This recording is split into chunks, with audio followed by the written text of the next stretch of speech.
Hello friends, कैसे हैं आप लोग। आई होप आप लोग अच्छे होंगे। आज पुनः हम लोग सीखने और सिखाने की प्रक्रिया में तब्दील होने जा रहे हैं। इस सीखने और सिखाने की प्रक्रिया में क्लास 10th जो फिजिक्स का चैप्टर नंबर 1 प्रकाश है दोस्तों, उसी का अध्ययन करेंगे। प्रकाश में हम लोग बहुत कुछ पढ़ लिए थे। प्रकाश के परावर्तन का नियम हम लोग पढ़ लिए थे दोस्तों। इस वीडियो में आज हम लोग परावर्तन के प्रकार पढ़ेंगे, ठीक है। तो चलिए देर ना करते हुए, सॉरी दोस्तों, इस वीडियो में हम परावर्तन की क्या पढ़ेंगे, प्रकार। तो चलिए दोस्तों ध्यान से देखते हैं। तो देखिए दोस्तों, प्रकाश के परावर्तन के दो प्रकार होते हैं। प्रकाश के परावर्तन के कितने प्रकार होते हैं दोस्तों? दो प्रकार होते हैं। ये ध्यान से समझना है, बहुत सारे लोग इसके बारे में नहीं जानते हैं। तो प्रकाश के परावर्तन के दो प्रकार होते हैं। पहला नियमित परावर्तन और दूसरा अनियमित परावर्तन, ठीक है।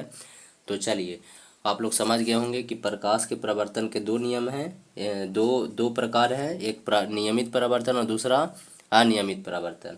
अब हम लोग डिटेल में समझते हैं। पहला नियमित परावर्तन क्या है, जिसके बारे में हम लोग समझते हैं। तो देखिए दोस्तों, ध्यान से समझना है आपको कि नियमित परावर्तन क्या है।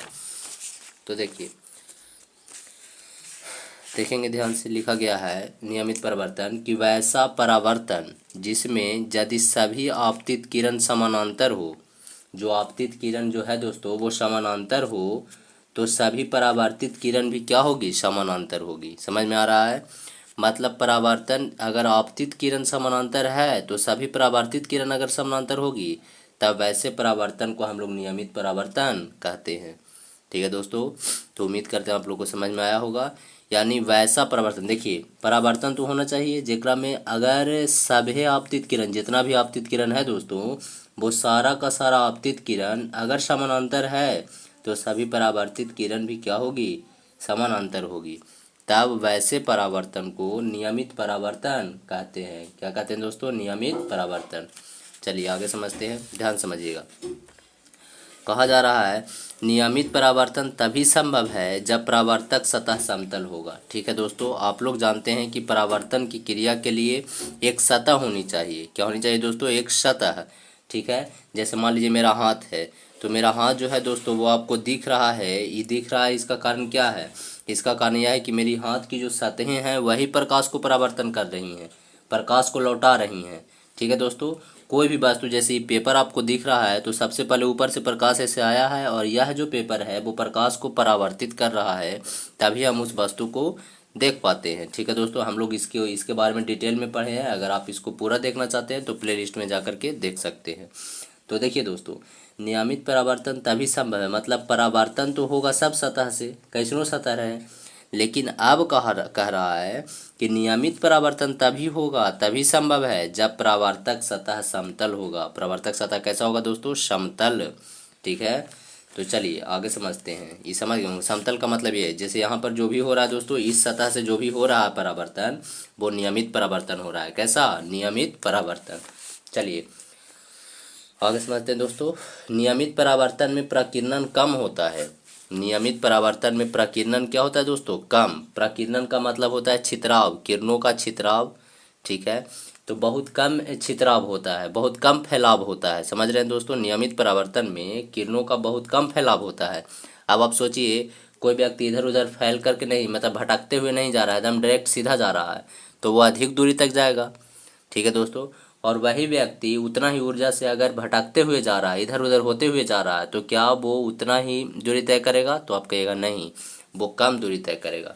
तो वही बात लिखा गया, ध्यान समझिएगा।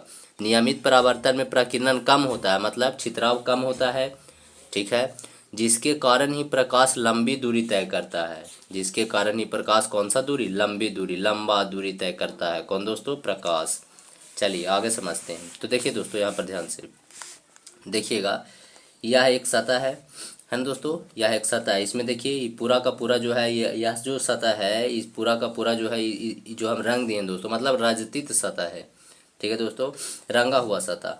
इसका कहने का मतलब है कि सिर्फ इस सतह से प्रकाश का, इस सतह चमकीला है दोस्तों, इसको रंग दिए हैं। ठीक है, अब यहाँ पर देखिए प्रकाश की किरणें जो है वो यहाँ पर आ रही हैं, ये आ रही है दोस्तों। देखिए पूरा का पूरा यहाँ पर एरो का चिन्ह दिया हुआ है दोस्तों। ये जो हम दिए हैं, ये जो बना है दोस्तों, ये एरो का चिन्ह है, मतलब आने वाली किरणें। आने वाली किरणें का मतलब क्या हुआ दोस्तों? आपतित किरणें। तो देखिए लिखा गया है वैसा परावर्तन जिसमें यदि आपतित किरण समानांतर हो, मतलब सब आपतित किरण समानांतर होगा, तो परावर्तित किरणें भी क्या होंगी, समानांतर होंगी। जैसे देख लीजिए, जितना का जितना किरण है दोस्तों, सब आपतित किरण समानांतर हैं एक दूसरे के। तो लौट कर जाने वाली जो किरणें हैं दोस्तों, वो भी एक दूसरे के क्या है, समानांतर। देखिए इसके समानांतर है, इसके समानांतर, समानांतर, सब समानांतर, मतलब सब आपतित किरण समानांतर है, तो सभी परावर्तित किरण भी क्या होंगे दोस्तों, समानांतर होंगे। तो इस प्रकार के जो परावर्तन होते हैं, इसी परावर्तन को हम लोग बोलते हैं नियमित परावर्तन। कौन सा दोस्तों, नियमित परावर्तन। तो उम्मीद करते हैं आप लोग को नियमित परावर्तन के बारे में अच्छे से समझ में आया होगा।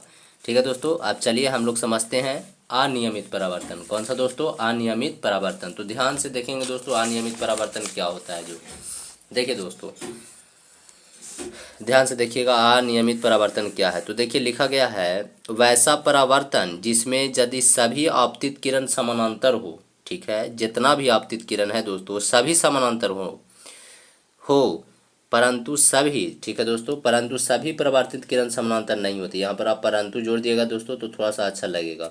तो परंतु सभी परावर्तित किरण समानांतर नहीं होती है, तब वैसे परावर्तन को अनियमित परावर्तन कहते हैं। ठीक है दोस्तों, यानी यही बात आपसे कहा गया है कि अनियमित का मतलब कुछ हुआ, वो नियमित नहीं होगा। और नियमित कब नहीं होगा, तो कहा जा रहा है कि परावर्तन तो होना चाहिए, लेकिन उस सतह पे पड़ने वाली सभी किरण यदि समानांतर होंगे तो उसके जो परावर्तित किरणें हैं वो समानांतर नहीं होना चाहिए। अगर ऐसा होता है तब उस परावर्तन को हम लोग अनियमित परावर्तन कहते हैं। ठीक है दोस्तों, चलिए आगे देखिए, कहा गया है यदि परावर्तक सतह वक्र तथा खुरदरा होता है। मतलब परावर्तक सतह का मतलब वह सतह जो प्रकाश का परावर्तन करता है। जैसे यहाँ पर देखिए दोस्तों, इसको हम देख रहे हैं, ये जो हम लोग पढ़ रहे हैं दोस्तों, अनियमित परावर्तन लिखा हुआ है, ये हम पढ़ पाए कब, जब इस सतह पर प्रकाश पड़ा और इस सतह जो है वो प्रकाश को लौटा करके, मतलब परावर्तित करके हमारी आंखों तक पहुँचाया। समझ में आया, ठीक है। तो ये आंखों तक पहुंचाया है दोस्तों, इसलिए हम इस अनियमित परावर्तन को पढ़ पा रहे हैं। अब जैसे लाइट कट जाएगा दोस्तों, तो लाइट कटने के बाद क्या होगा, लाइट कटने के बाद प्रकाश यहाँ पर नहीं पहुंचेगा। और जब यहाँ पर प्रकाश पहुंचेगा ही नहीं दोस्तों, तो क्या यह सतह प्रकाश को परावर्तित करेगा, नहीं करेगा। मतलब काहे नहीं करेगा, काहे कि इसके पास प्रकाश पहुँचवे नहीं करेगा।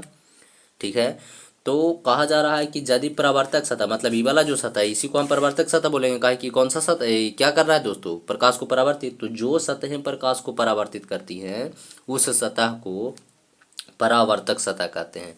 तो ध्यान समझिएगा, लिखा गया है यदि परावर्तक सतह वक्र, वक्र माने मुड़ा हुआ, ठीक है दोस्तों, वक्र हो तथा खुरदरा हो, खुरदरा होता है, तब अनियमित परावर्तन की घटना घटती है। ठीक है दोस्तों, जैसे यहाँ पर ये जो सतह है, जो पेपर का सतह है दोस्तों, वो खुरदरा नहीं है, वो चिकना है और वक्र भी नहीं है दोस्तों, समतल है। तो हम आपको अभी भी इसके पीछे थोड़ा सा पीछे हम लोग पढ़े थे दोस्तों नियमित परावर्तन, उसमें हम यही पढ़े थे कि यदि सतह चिकना हो और क्या हो दोस्तों, चिकना हो और क्या हो, समतल हो, तब उससे कौन सा परिवर्तन होता था, उससे आपका नियमित परावर्तन होता था दोस्तों। इसमें कहा गया है कि यदि परावर्तक सतह वक्र हो, मुड़ा हुआ हो और साथ ही साथ खुरदरा हो, तब अनियमित परावर्तन की घटना घटती है। क्या घटती है दोस्तों, अनियमित परावर्तन। ठीक है, चलिए आगे समझिए।